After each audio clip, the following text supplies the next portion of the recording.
Students, आप ज़रा इस क्वेश्चन पे बच्चे ध्यान दोगे केयरफुली। यहाँ पर जो आपकी टीआर जैन की क्लास 11th स्टैटिस्टिक्स की बुक है, चैप्टर 11th डिस्पर्शन का बच्चे, ये जो लर्निंग बाय डूइंग क्वेश्चंस हैं, वेरी वैल्यूएबल क्वेश्चंस। देखिए कैसे, आपको पता है कि range and coefficient of range सबसे फर्स्ट मेथड है डिस्पर्शन का। उसके बाद आपको ये भी पता है बच्चे सभी को कि 3 types of series we have available, 3 types of series.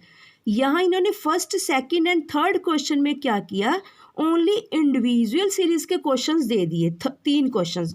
कैसे, और थोड़ा सा बच्चे मैं आपको दिखाती हूँ, बहुत अच्छे से प्रैक्टिस करना, बहुत ही बढ़िया सभी क्वेश्चंस गिवन है। देखिए रेंज है, सबसे पहले तो आपको ये भी एक बार दिखाई दे, वैसे तो आपने न्यूमेरिकल्स में देखा, ये कंप्लीट हमारा, ठीक है जी, tabulated data. Tabulated data means table में सेटल्ड डाउन किया हुआ डाटा है, यानी कि डिस्पर्शन के सारे मेथड्स हैं, टोटल बाय टोटल जो गिवन है। यहाँ पर हम इन्हीं के ही जो अपने क्वेश्चंस करेंगे, इन्हीं के ही बेस्ड क्वेश्चंस करेंगे। रेंज, क्यूडी, एमडी, एसडी और लॉरेंज कर्व, यानी कि क्वार्टल डेविएशन, मेन डेविएशन, ये जो सब कुछ गिवन है। ठीक है जी, चलिए रेंज का इंडिविजुअल सीरीज़ का पहले तो देखिए उन्होंने डेफिनेशन दे दी, फॉर्मूला दे दिया और हमें न्यूमेरिकल के थ्रू फाइंड आउट करना भी बता दिया। देखो कितना अच्छा से दिया ना, जैसे क्लास में टीचर समझाते हैं उसी वे में सब कुछ। रेंज आ गई, अब कोफिशिएंट ऑफ रेंज आ गई। ये देखिए यहाँ तक एक क्वेश्चन आपको पता लगा, क्वेश्चन भी, फॉर्मूला भी, प्लस उसकी डेफिनेशन भी। अगर suppose of that very short question answers में डेफिनेशन आ जाती है तो वो भी आप लिख पाओगे। आफ्टर दैट ये क्या लिखा है ना, calculation of range and coefficient of range for different types of statistical data और स्टैटिस्टिकल सीरीज। देखिए बच्चे जो यहाँ तक गिवन है, ये इन्होंने सभी सीरीज़ के लिए कॉमन फिगर प्रोवाइड कर दी कि भाई मेरा रेंज का फॉर्मूला H-L आएगा और कोफिशिएंट ऑफ रेंज का फॉर्मूला H-L अपॉन में H+L आएगा। ये सभी के लिए कॉमन मतलब तीनों सीरीज़ के लिए कॉमन डाटा अवेलेबल करवा दिया। बच्चे ध्यान से देखना प्लीज़, ठीक है। यहाँ से क्या किया, अब you have already known about these 3 series, individual, discrete and continuous. अब यहाँ से वो बात करने जा रहा है कि स्टैटिस्टिक्स में 3 सीरीज़ होती है, इनको क्या बोला जाता है, स्टैटिस्टिकल सीरीज़ या फिर different type of statistical data. Different types of statistical data, क्या मीनिंग है डिफरेंट टाइप्स का, यानी कि अगर हमारे पास डाटा जो अवेलेबल है बहुत कम क्वांटिटी में है तो हम इंडिविजुअल सीरीज़ की तरफ जाते हैं, अगर थोड़ा सा ज़्यादा डाटा है तो हम डिस्क्रीट सीरीज़ की तरफ जाते हैं, अगर हमारे पास फ्रैक्शंस में है डाटा तो हम कॉन्टीन्यूस सीरीज़ में जाते हैं। फ्रैक्शंस में हो या फिर एनार्मस डाटा है, बल्क में डाटा, बहुत सारी मात्रा में डाटा, फिर हम कॉन्टीन्यूस सीरीज़।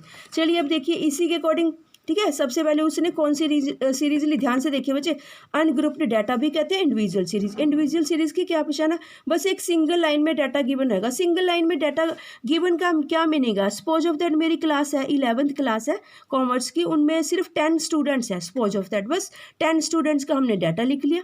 ठीक है, तो हमें अगर सिर्फ 10 स्टूडेंट्स का डाटा अवेलेबल है, कोई फ्रिक्वेंसी नहीं गिवन कुछ भी, तो हम उसे इंडिविजुअल सीरीज कहते हैं, क्योंकि इसमें हर एक सिंगल उसका डाटा का एनालिसिस हो जाएगा इसमें। ठीक है, जो मीन की डेफिनेशन होती है, मीन में यही होता है कि सारे डाटे को हम कंप्लीटली उठा लेते हैं इसमें इंडिविजुअल में।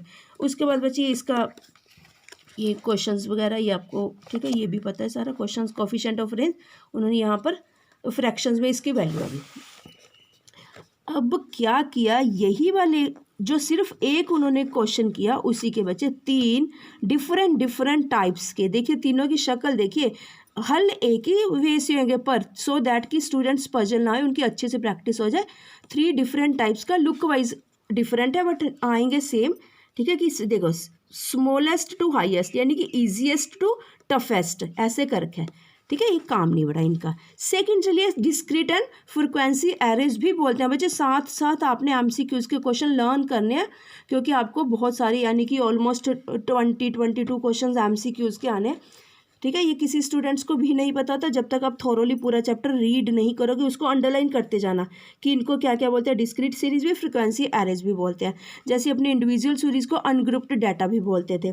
और ये वाले बॉक्सेस वाला बच्चे टूल टिप्स जरूर याद कर लेना। चलिए डिस्क्रीट सीरीज क्या होती है, देखिए ध्यान से देखिए, डिस्क्रीट सीरीज का मीनिंग क्या होता है, थोड़ा सा डाटा जब ज़्यादा चला जाता है। अभी तो हमने कहा था कि क्लास में 10 स्टूडेंट्स हैं, अगर हमारी क्लास में 10 की जगह 50 स्टूडेंट्स हो, सपोज ऑफ दैट, अभी सिर्फ मैं 50 की बच्चे, ये मीडियोकर सीरीज़ कहलाती है, जो मतलब बीच बचाले की सीरीज़ होती है, जो डिस्क्रीट होती है। देखिए क्या कह रही है ये सीरीज़, फ्रीक्वेंसी साइज, यानी कि मेरे पास 13 स्टूडेंट्स ऐसे हैं जिनका साइज़ 11 है, सपोज ऑफ दैट उनकी शर्ट्स बनानी है हमने, सपोज ऑफ दैट शर्ट बनानी है, मेजरमेंट लेना है, क्लास के स्टूडेंट्स हैं।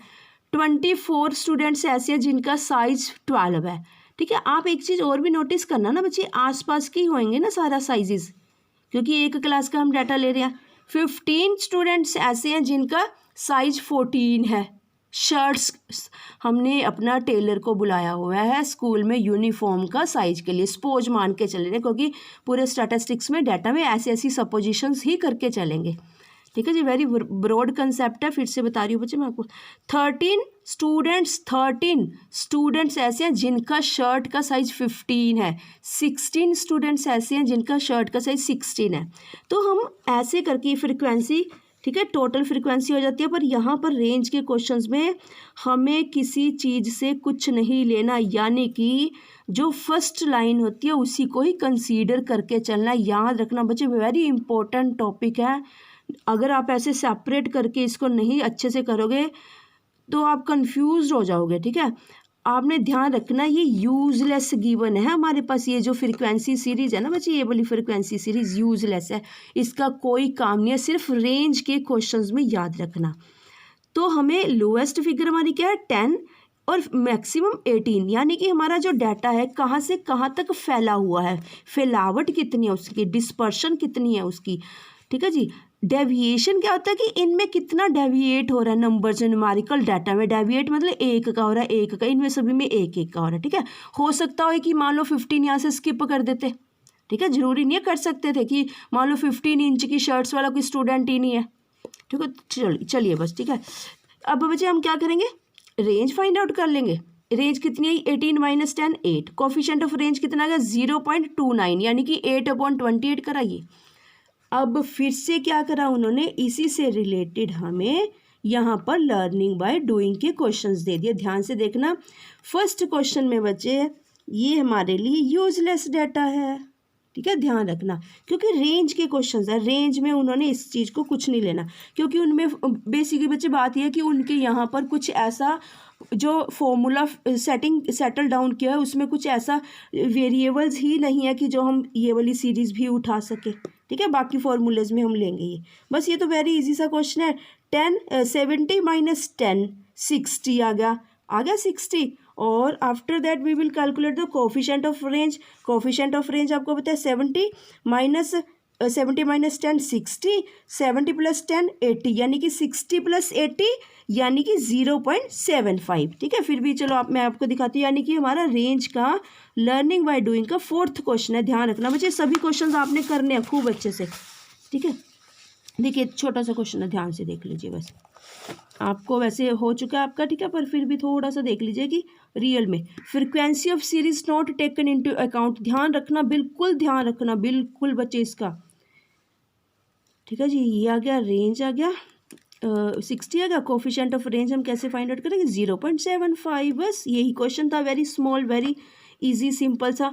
एमसीक्यूज में क्वेश्चन आएगा बच्चे, ये ध्यान रखना, ठीक है। लॉन्ग में नहीं आएगा, या फिर 2 मार्क्स में आ सकता है, बस इससे ज़्यादा नहीं, क्योंकि बच्चे इसके देखिए तो कितना इजी सा क्वेश्चन है। Thank you students.